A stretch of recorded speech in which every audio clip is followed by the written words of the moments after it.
E aí galera, firmeza, tudo bem com você? Olha só, quero começar esse vídeo pedindo para você curtir, se inscrever no canal, comentar aqui também, fazer os seus comentários, fique à vontade e principalmente compartilhar esse vídeo. Talvez esse vídeo nem seja para você, mas você é um instrumento para que outras pessoas escutem e vejam esse vídeo sobre o que eu vou falar hoje.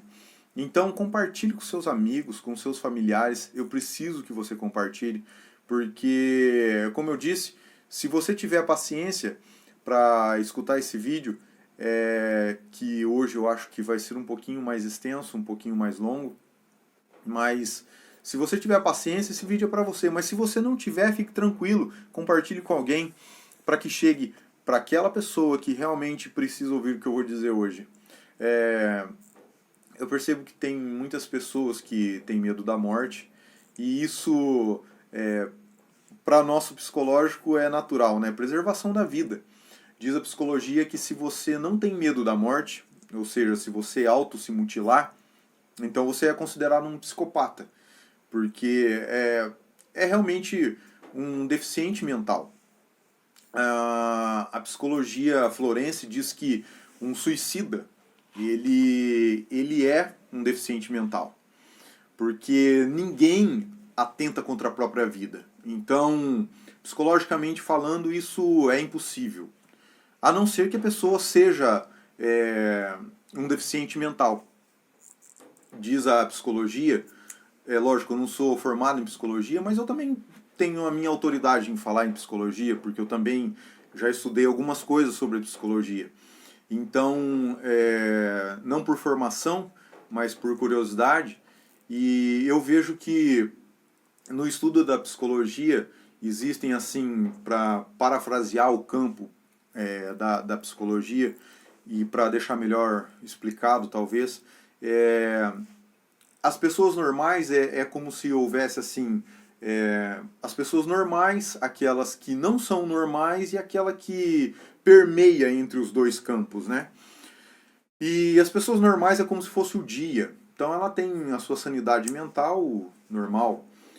As pessoas ditas loucas mesmo são aquelas pessoas as noturnas, né? E essas facilmente são identificadas.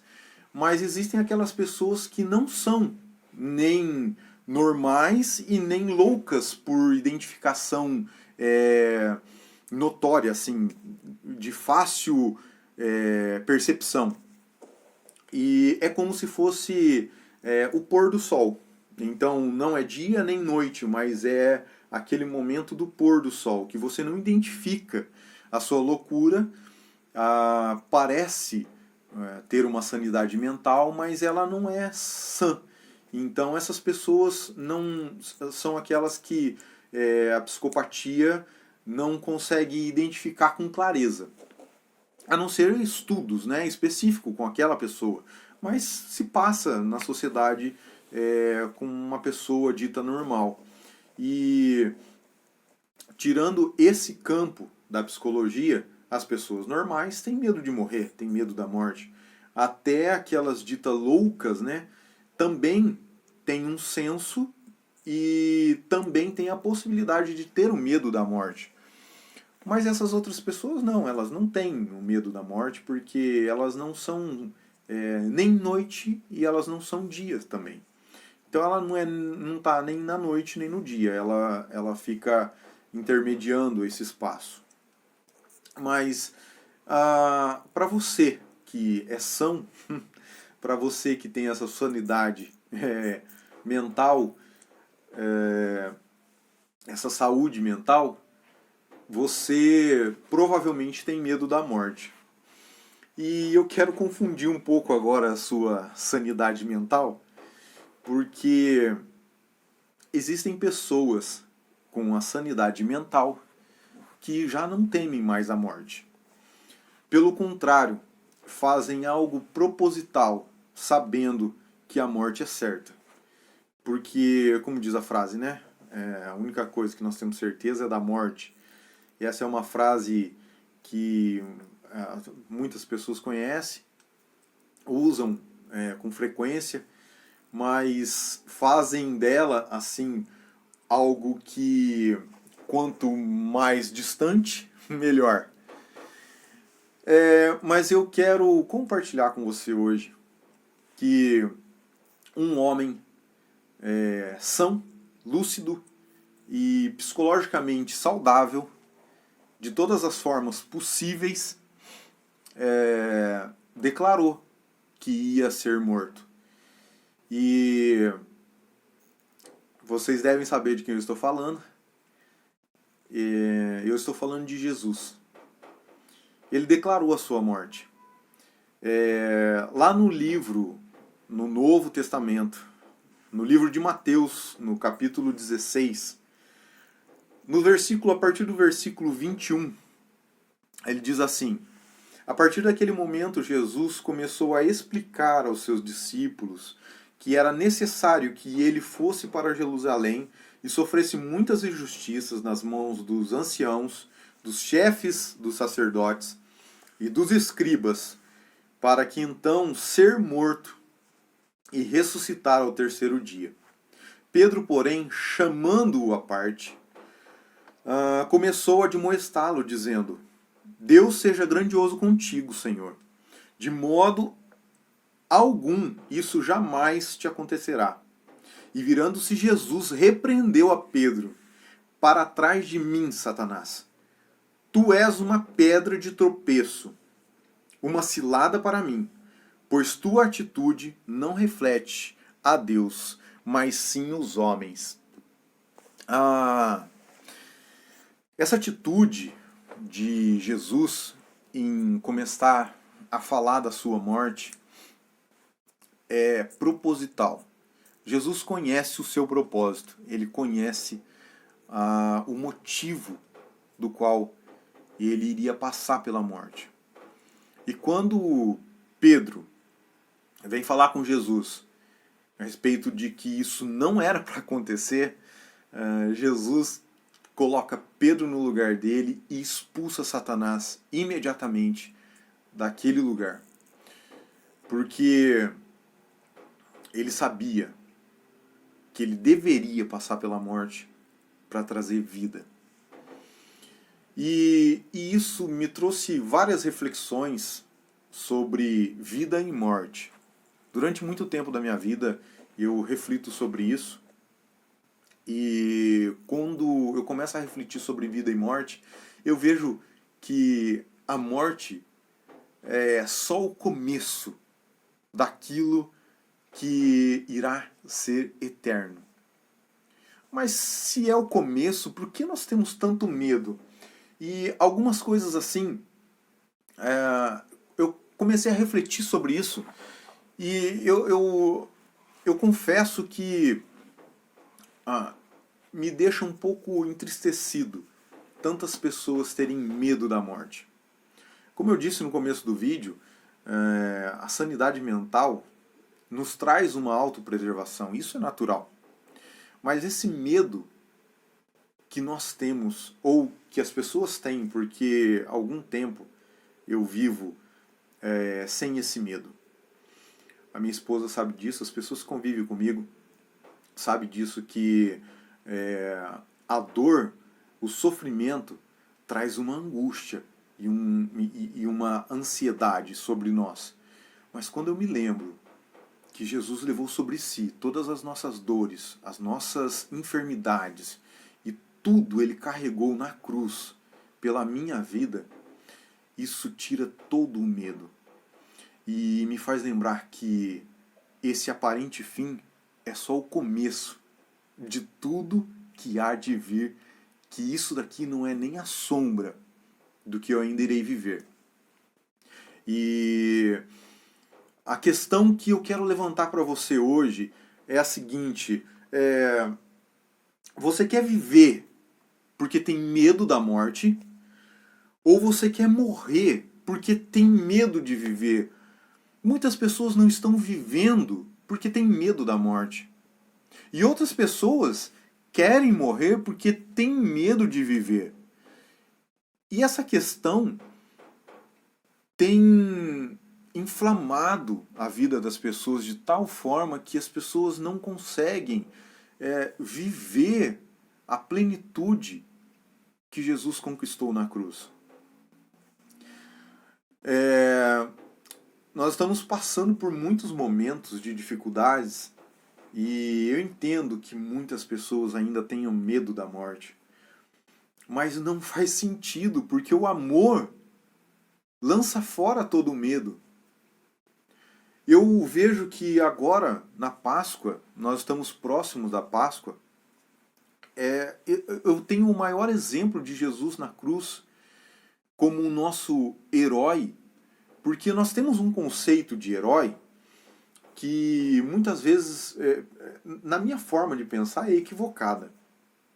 Nós estamos acostumados com os quadrinhos, né, o gibi, quando a gente coloca aquele herói diante das crianças, o Superman, o Batman, ou colocam o Homem-Aranha, os Vingadores todos lá, né? Nós colocamos uma sequência de homens que são tidos como heróis ou não, né? Ou não precisa ser homens, né?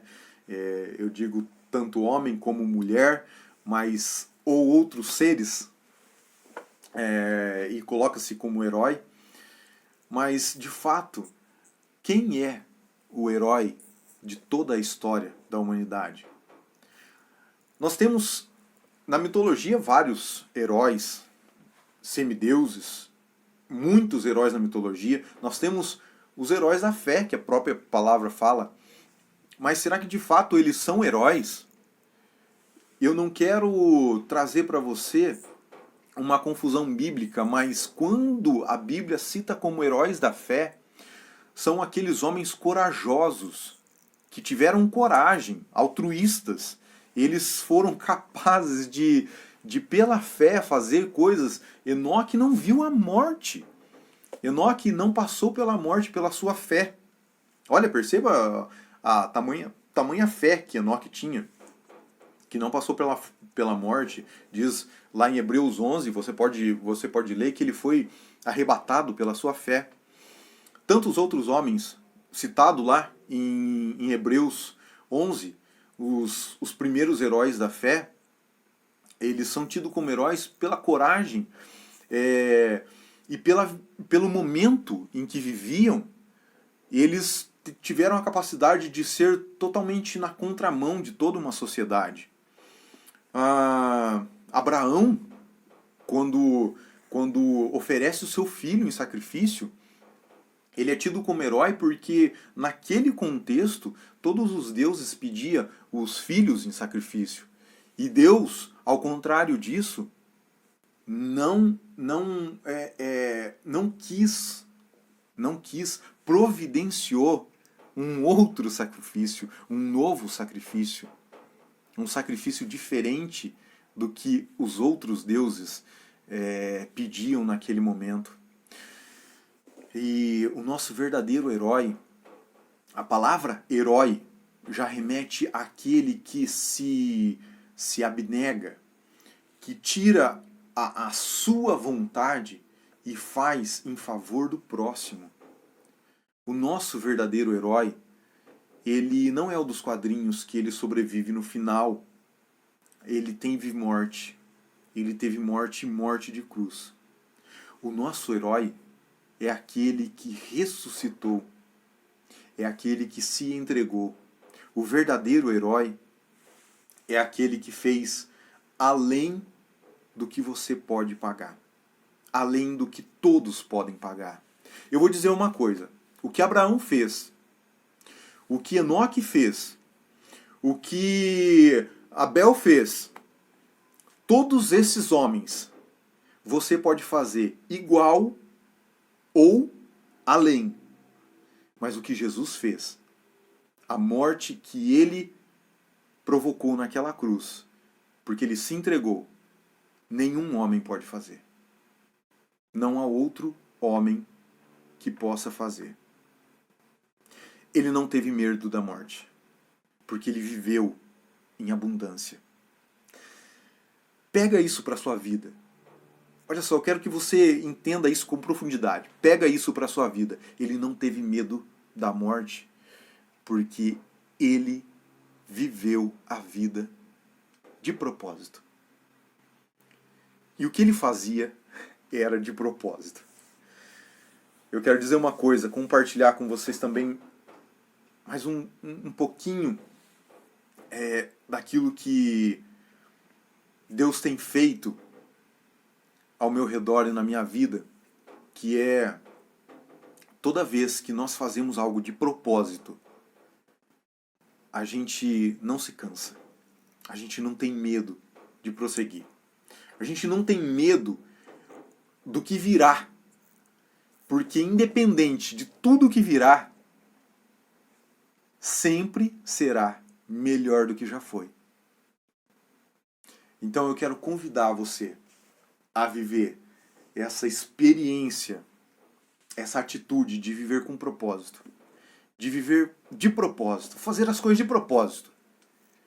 Que assim você não terá medo da morte. Você não terá medo de viver.